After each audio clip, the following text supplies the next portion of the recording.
தமிழ்நாடு அரசு ஜாதி, மதம், பாலினம், அதிகாரம் போன்றிருக்கக்கூடிய எந்த ஒரு காரணத்தாலும் வேறுபாடு இல்லாத எல்லோருக்கும் எல்லாமுமான சம வாய்ப்புகளை கொண்டிருக்கக்கூடிய நியாயமான ஒரு உயர்வான முன்னேற்றமிக்க சமத்துவ சமுதாய அமைப்பினை உருவாக்கிட வேண்டும்.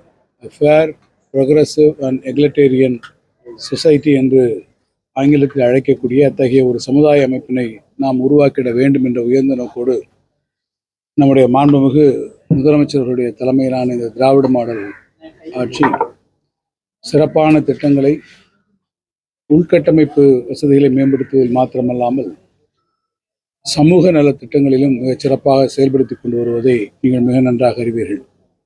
அத்தகைய வேறுபாடுகளற்ற, ஏற்றத்தாழ்வுகளற்ற அல்லது பிறப்பால் ஒருவரை இழிவுபடுத்தக்கூடிய நிலைகளை முற்றிலுமாக மாற்றக்கூடிய அளவில் 1978ஆம் ஆண்டு நம்முடைய தந்தை பெரியார் அவருடைய நூற்றாண்டில் தமிழ்நாட்டில் இருக்கக்கூடிய தெருப்பெயர்கள், அந்த பெயர்களிலே இருக்கக்கூடிய பின்னோட்டுகளாக இருக்கக்கூடிய ஜாதி பெயர்களை நீக்கக்கூடிய அரசாணைகளை அன்றைக்கு தமிழ்நாடு அரசு வெளியிட்டதும் உங்களுக்கு தெரியும். அதனைத் தொடர்ந்து நம்முடைய திராவிட மாடல் ஆட்சியை இத்தகைய சமூக நீதியை அடிப்படை நோக்கமாக, அடித்தள நோக்கமாக கொண்டிருக்கக்கூடிய நம்முடைய மாண்புமிகு முதலமைச்சர் அவர்கள் தமிழ்நாட்டிலே இருக்கக்கூடிய பல இடங்களிலே ஆதிக்கத்தினுடைய அடையாளமாக, தீண்டாமையினுடைய அடையாளமாக கருதப்படக்கூடிய காலனி என்கின்ற அந்த சொல்லை ஒரு கிராம பகுதியிலேயோ அல்லது ஒரு குடியிருப்பிலோ இருக்கக்கூடிய அத்தகைய ஒரு சொல்லை முற்றிலுமாக நீக்குவதற்கு நடவடிக்கைகள் மேற்கொள்ளப்படும் என்று அறிவித்தார்கள். அதனைத் தொடர்ந்து நம்முடைய அரசினுடைய தலைமைச் செயலாளர் அவருடைய தலைமையில் கூட்டங்கள் ஏற்பாடு செய்யப்பட்டு இப்படி ஒரு குறிப்பிட்ட பிரிவினரை அவருடைய சார்ந்திருக்கக்கூடிய சமுதாயத்தினுடைய அடிப்படையில் குறிப்பிட்டு இழிவுபடுத்துவதை நீக்கக்கூடிய வகையில் தமிழ்நாட்டில் இருக்கக்கூடிய பல்வேறு குடியிருப்புகள், தெருக்கள், நீர்நிலைகளிலே அத்தகைய பெயர்கள் இடம்பெறுமானால் அவற்றை முற்றிலுமாக நீக்க வேண்டும் என்பதற்கான உரிய வழிகாட்டு நெறிமுறைகளை அரசாணையாக அவர்கள் வெளியிட்டிருக்கிறார்கள். இந்த அடிப்படையில் மிக சிறப்பான வகையில் தமிழ்நாடு அரசு இந்த முன்னெடுப்பை மேற்கொண்டிருக்கிற போது மாண்புமிகு எதிர்க்கட்சித் தலைவர் எடப்பாடி பழனிசாமி தன்னுடைய பரப்புரை கூட்டங்களில் மிக முன்னேறிய நோக்கோடு, சமுதாய விழிப்புணர்வோடு, சமுதாயத்தில் இருக்கக்கூடிய இத்தகைய இழிநிலைகளை துடைத்தெறிய வேண்டும் என்கின்ற முதலமைச்சருடைய உயர்ந்த நோக்கோடு அமைக்கப்பட்டிருக்கக்கூடிய இந்த திட்டங்களுக்கு அவர் வேறு வண்ணம் பூசக்கூடிய அளவில் தன்னுடைய பரப்புரை பயணங்களில் இதை இழித்தும் பழித்தும் பேசக்கூடிய ஒரு நிலையினை அவர்கள் மேற்கொண்டிருப்பது முழுமையாக கண்டிக்கத்தக்கது என்பதை நான் தொடக்கத்திலேயே தெரிவித்துக் கொள்ள விரும்புகிறேன்.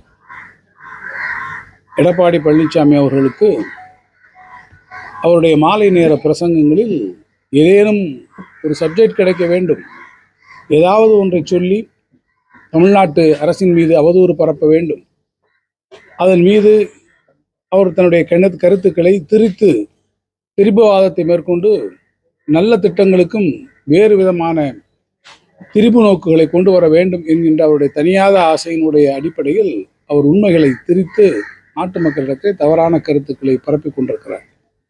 இன்னும் சொல்ல வேண்டும் என்றால், ஏதேனும் ஒரு செய்தி இருக்கும் என்று சொன்னால், ஒரு பழமொழியை சொல்வார்கள், அம்பலம் தீப்பட்டதென்றால் அது அடுத்த கூட்டத்து அஜெண்டாவுக்கு ஆகும் என்பதை போல, ஒரு பிரச்சனை என்றால் அந்த பிரச்சனையை தீர்ப்பது என்பது வேறு. அந்த பிரச்சனைக்கு தன்னுடைய பங்களிப்பை தந்து அந்த பிரச்சனையை தீர்க்கலாம். அது ஒரு நல்ல காரியம் நடக்கிறது என்று சொன்னால் அதை வரவேற்கலாம். அதை விட்டுவிட்டு ஒரு விஷயத்தை எடுத்துக்கொண்டு ஒரு இடத்துல போனோம் என்றால், அப்படியானால் அதை அடுத்த கூட்டத்திற்கான அஜெண்டாவுக்கு நாம் வைத்துக் கொள்ளலாம் என்று அவற்றிலே அரசியல் லாபத்திற்காக குறுக்குச்சால் ஓட்டுவதை நம்முடைய எதிர்க்கட்சித் தலைவர் எடப்பாடி பழனிசாமி அவர்கள் வாடிக்கையாக கொண்டிருக்கிறார்கள்.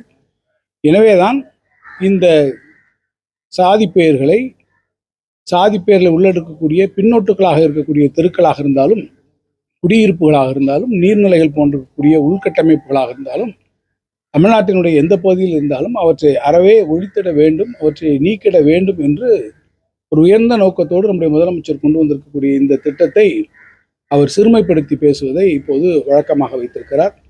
இன்னும் ஒருபடி மேலே போய் சொல்லுகிறார், ஏன் இவர்கள் பெயரெல்லாம் வைக்கக்கூடாது என்று சில அரசியல் கட்சி தலைவருடைய பெயரையும் கேட்கிறார்கள். அரசாணை வெளியிடுகிற போது என்னிடத்துல அந்த அரசாணை என்னுடைய பக்கத்தில் இருக்கிறது. நான் உங்களுக்கு சொல்வேன். குறிப்பிட்ட பெயர்கள் என்று இந்த பெயர் தான் வைக்க வேண்டும் என்பது அரசாணையில் குறிப்பிடவில்லை. அரசாணை இணைப்பு எண் 1A மிக தெளிவாக சொல்லியிருக்கிறது. எடுத்துக்காட்டான பெயர் பட்டியலை அவர்கள் தந்திருக்கிறார்கள். இந்த எடுத்துக்காட்டான பெயர் பட்டியலை என்பது இன்னென்ன பெயர்கள் போன்ற பெயர்களை நீங்கள் வைக்கலாம். மலர்கள் என்கின்ற பெயர்களை நீங்கள் எடுத்துக்கொண்டால் இன்னென்ன மலர்களை போன்ற ஒரு மலர்களை வைக்கலாம். அது செம்பருத்தியாக இருந்தாலும், ரோஜாவாக இருந்தாலும், மல்லியாக இருந்தாலும், சூரியகாந்தியாக இருந்தாலும், இவை போன்ற மலர்களினுடைய பொது பெயர்களை நீங்கள் வைக்கலாம். அதேபோல நாட்டுக்கு உழைத்த உத்தமர்கள், தியாக தலைவர்கள், அத்தகைய தலைவர்களுடைய தமிழ்நாட்டினுடைய உரிமைக்காக போராடியவர்கள், அப்படிப்பட்ட தலைவர்களுடைய பெயரை எல்லாம் குறிப்பிட்டு இத்தகைய தலைவர்கள் போன்றவர்களுடைய பெயரை நீங்கள் வைக்கலாம் என்ற அடிப்படையில் அது ஒரு சஜஸ்டிவ் லிஸ்டாகத்தான் அந்த பட்டியல் கொடுக்கப்பட்டிருக்கிறது. எடுத்துக்காட்டான ஒன்று கொடுக்கப்பட்டிருக்கிறது. அந்த பட்டியல் தான் அல்லது இந்த பட்டியலில் இருப்பவர்களை மட்டும்தான் கொடுக்க வேண்டும் என்கின்ற நிலைமை அல்ல. எனவே அவர்கள் என்ன செய்திருக்க வேண்டும், இது போன்ற அந்தந்த ஊர்களிலே இருக்கக்கூடியவர்கள், அந்தந்த பகுதியிலே இருக்கக்கூடிய ஒரு பொதுத்தன்மை உடையவர்கள், பாடுபட்ட தலைவர்களாக இருந்தாலும் சரி, அது மலர்களை போன்ற இருக்கக்கூடிய ஒரு பொது பெயர்களாக இருந்தாலும் அத்தகைய பெயர்களிலே அந்த பழைய பெயர்கள் மாற்றப்பட்டு ஒரு புது பெயர் வைக்கப்படும் என்று சொன்னால், அந்த பெயர்களை வைத்ததற்கு பிறகு இந்த வழிகாட்டு நெறிமுறைகளின்படி 21 நாட்களுக்குள்ளாக அந்த அங்கே இருக்கக்கூடிய அந்த அமைப்புகள், உள்ளாட்சி அமைப்புகள், மற்ற அமைப்புகள் அவற்றை குறித்திருக்கக்கூடிய பரிந்துரைகளை அளித்து அவற்றின் மீது ஏதேனும் ஆட்சேபனைகள் இருக்குமானால் அது 21 நாட்களுக்குள்ளாக தெரிவிக்கப்பட்டு அதற்கு பிறகு அது நம்முடைய அரசுக்கு அது உரிய முன்மொழிவுகளாக அது அனுப்பி வைக்கப்பட வேண்டும் என்கிற விதிமுறைகள் தெரிந்திருக்கிறது. எனவே இதையெல்லாம் தெரிந்து கொண்டே வேண்டுமென்றே குறிப்பிட்ட சில தலைவர்களை எல்லாம் விடுத்து உங்களுக்கு கட்சியினுடைய தலைவர் பெயரை மட்டும்தான் நீங்கள் வைத்துக் கொள்கிறீர்கள் என்று அவர்கள் சொல்வது என்பது முற்றிலும் தவறானது.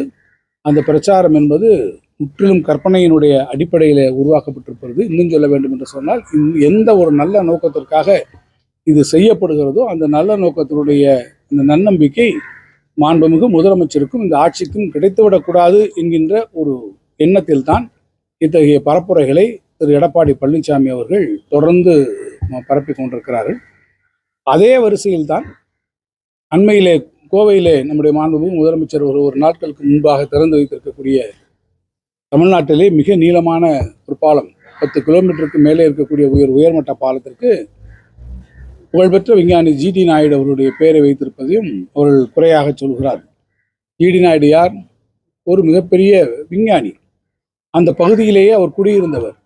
எனவே அந்த சாலைக்கு அவருடைய பெயரை கோவை மாவட்ட மக்கள் மாத்திரமல்ல, ஒட்டுமொத்த தமிழ்நாட்டு மக்களுக்கும் ஒரு மாபெரும் அடையாளமாக, ஒரு விஞ்ஞானியாக விளங்கிய அவருடைய பெயரை சூட்டுவது என்பது சால பொருத்தமாக இருக்கும் என்கின்ற வகையில்தான் அவருடைய பெயரை நம்முடைய மாண்புமிகு முதலமைச்சர் அவர்கள் சூட்டி அது பல தரப்பட்ட மக்களாலே அங்கே வரவேற்றிருக்கிறார்கள். இப்போது அவர் என்ன சொல்கிறார் என்று கேட்டால், ஜிடி நாயுடு பேரிலே நாயுடு என்று இருக்கிறது என்று சொன்னால் அவருக்கு வெறும் ஜிடி பாலம் என்றா வைக்க முடியும்? அந்த பாலத்தில் அவர் ஜிடி நாயுடு பாலம் என்று வைக்கிற போதுதான் அவர் இன்னார் என்று அறியப்படுகிறார். தமிழ்நாட்டிலே கூட பார்ப்பேன் என்று சொன்னால் பல்வேறு தெருக்களுக்கு அந்த காலத்திலே கூட திராவிட இயக்கத்தினுடைய தலைவர்களில் ஒருவராக இருந்த டிஎம் நாயர் அவர்கள், டிஎம் நாயருடைய பேரிலே நாயர் என்கின்ற சமுதாய முன்னட்டு பேர் இருக்கிறது, பின்னட்டு பேர் இருக்கிறது என்கின்ற காரணத்தால் நீங்கள் நாயர் என்பதை எடுத்துவிட்டால் வெறும் டிஎம் என்ற பெயர் இருந்தால் அது எவ்வாறு சரியாக இருக்கும்? எனவே அவற்றை குறிக்கிற போது அவர்கள் எவ்வாறு அறியப்பட்டார்களோ அந்த தலைவர்களை குறித்து வரக்கூடிய சந்ததியினர் அறிந்து கொள்ளக்கூடிய வகையில் தான் அது இருக்க வேண்டும். அவை விதிவிலக்குகளாக அவை கருதப்பட்டு வர வேண்டும் என்பதுதான் நடைமுறையை தவிர, திரு எடப்பாடி பழனிசாமி அவர்களும் சிலரும் இன்னும் சிலரும் கூட அது என்னவென்று தெரியாமல் இவர் பெயரை வைக்கக்கூடாது, வேறு பெயரை வைக்க வேண்டும் என்று இவற்றுக்கு ஊடே நின்று குறுக்குச்சால் ஓட்டி இதில் அரசியல் லாபம் பார்க்க முயல்வது என்பது மெத்தவும் கண்டிக்கத்தக்க ஒன்று. எனவே எத்தை தின்றால் பித்தம் தழியும் என்கின்ற நிலையில் இருக்கக்கூடிய எதிர்க்கட்சி தலைவரும் அந்த நிலையை பின்பற்றி இருக்கக்கூடிய வேறு சில அரசியல் கட்சி தலைவர்களும் இதனுடைய உண்மை நிலையை உணர்ந்து தமிழ்நாடு அரசு எந்த நோக்கத்திற்காக இந்த அரசாணையை வெளியிட்டிருக்கிறது, அதே போல ஜிடி நாயுடு அவருடைய பெயர் எந்த நோக்கத்திற்காக சூட்டப்பட்டிருக்கிறது, அது விதிவிலக்குகளாக அந்த பெயர் சூட்டப்பட்டால்தான் எந்த தலைவர் அதை குறிக்கும்.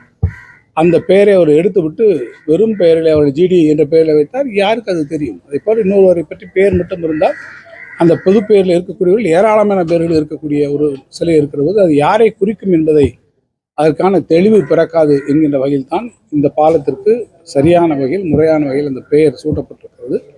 எனவே நான் இறுதியாக சொல்வது, இந்த ஒட்டுமொத்தமான சாதி பெயர்களை நீக்கக்கூடிய நம்முடைய மாண்புமிகு முதலமைச்சருடைய திட்டம் என்பது சமுதாயத்தினுடைய ஏற்றத்தாழ்வுகளை நான் தொடக்கத்திலே குறிப்பிட்டதைப் போல அதில் இருக்கக்கூடிய எத்தகைய விதமான மாறுபாடுகளாக இருந்தாலும், அது செல்வம் குறித்த மாறுபாடுகளாக இருந்தாலும், சமுதாயத்தினுடைய படிநிலைகளில் அடுக்களில் இருக்கக்கூடிய இத்தகைய சாதி நிலைகள் காரணமாக அவர்கள் இழித்துரைக்கப்பட்டு அதனுடைய படிநிலைகளை அவர்களுக்கு இழைக்கக்கூடிய அநீதிகளாக இருந்தாலும் அவற்றையெல்லாம் முற்றிலுமாக நீக்கக்கூடிய ஒரு சமத்துவ சமதர்ம சமுதாயத்தை நோக்கிய ஒரு சமூக நீதியினுடைய அடிப்படை பயணமாக இது அமைந்திருக்கிறது என்பதை அனைவரும் புரிந்து கொள்ள வேண்டும் என்று நான் கேட்டுக்கொள்கிறேன்.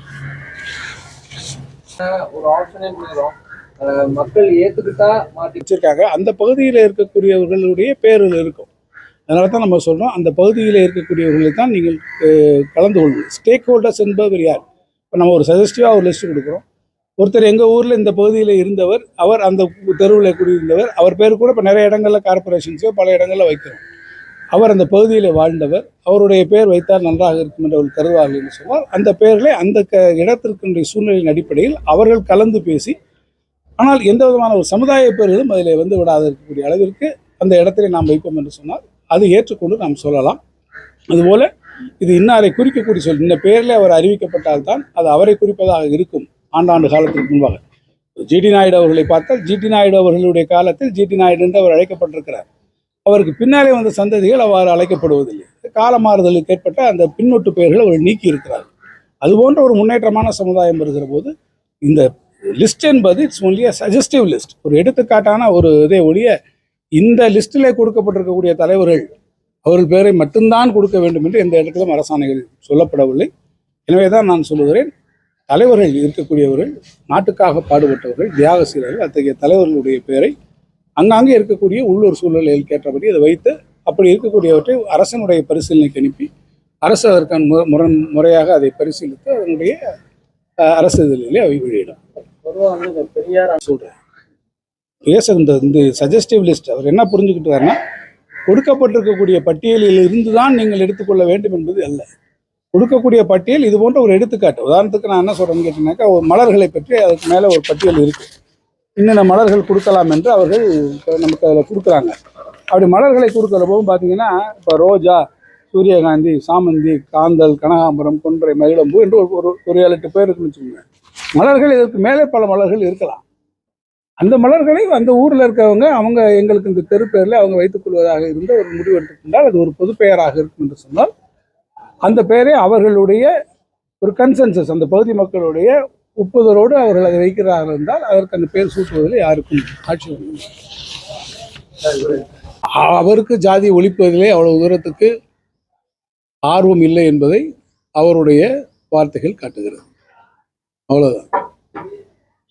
சட்டம் போட்டு ஒழிக்கக்கூடாது என்று அவர்கள் சொல்வதாக இருந்தாலும் சரி, இந்த சட்டம் போட்டு ஒழிப்பது என்பது சமுதாயத்திலே இருக்கக்கூடிய பொதுப்படையாக இருக்கக்கூடிய இந்த பெயர்கள், இது ஒரு நீண்ட காலமாக இருக்கக்கூடிய இழிநிலையை அது எடுத்துரைப்பதாக இருக்கிறது. ஒரு கிராமத்திலே ஒரு நீர்நிலைக்கு கூட ஒரு குறிப்பிட்ட சமுதாயத்தினுடைய பேரில் இருக்கிறது, ஒரு தெரு சமுதாயத்தினுடைய பேரில் இருக்கிறது. அதன் வாயிலாக சமுதாயத்தினுடைய படிநிலைகள் ஒரு நேரடியாகவோ அல்லது மறைமுகமாக குறிக்கப்பட்டு ஒரு குறிப்பிட்ட சமுதாயங்கள் இழிவுபடுத்தக்கூடிய நிலை இருக்கிறது.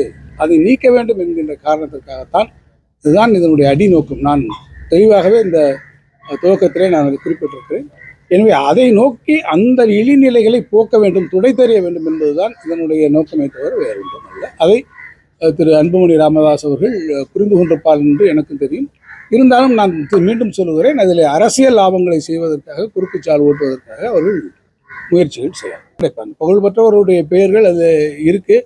என்னுடைய பேர், நான் இங்கே ஒரு இடத்துல இருக்கேன்னு வச்சுக்கோங்க, அந்த ஒரு உங்கள் பேரே வச்சுக்கோங்க, என்பதற்கு உங்கள் பேரே நீங்கள் இருக்கிறீங்க, நீங்கள் வச்சுருக்கீங்க, உங்களுடைய பேரில் அந்த இடத்துல வைக்கணும் என்று அவர்கள் விரும்புகிறாருன்னு சொன்னால் அதை அவர்கள் ஒரு சஜஷனாக எடுத்துக்கொள்ள வேண்டும். இந்த லிஸ்ட்டில் இருக்கிறவங்க தான் இல்லை, ஆனால் ஒரு பொது காரியத்திற்காக ஈடுபட்டக்கூடியவர்களாக, அனைவராலும் ஏற்றுக்கொள்ளக்கூடியவர்களாக, ஒரு நல்ல தலைவர்களாக அந்த இடத்துல இருக்க வேண்டும் என்பதுதான் அதனுடைய அடிப்படையாக. அதே மாதிரி எதிர்கட்சி தலைவர்கள் என்ற கூட்டங்களிலே சொல்லியிருக்கிறார்.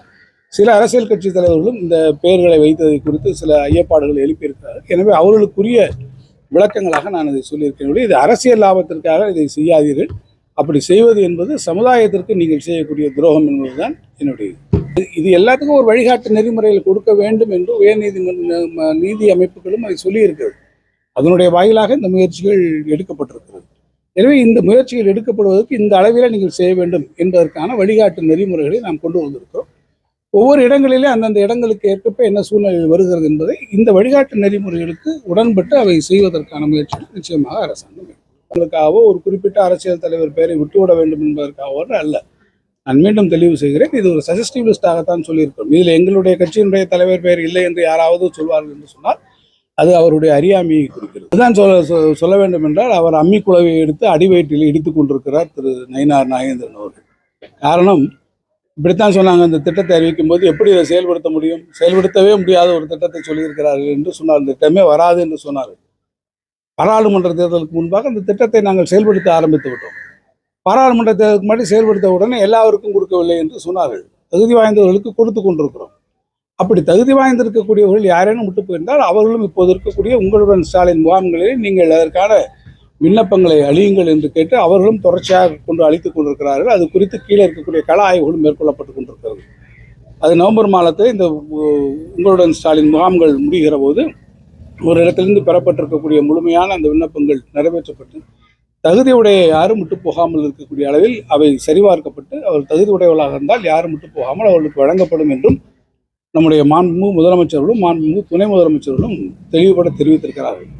இத்தனைக்கும் பிறகு இது கிடைக்காது என்று சொல்வது என்பது நயினார் நாகேந்திரனுக்கு எப்படியாவது மக்களுக்கு இந்த நல்ல திட்டங்கள் போய் கிடைத்து விடுவதை அவர் தடுத்து விடலாம் என்கின்ற அவருடைய சொந்த நப்பாசையினால் அவர் கூறுகிறார் என்று நான் கருதுகிறேன்.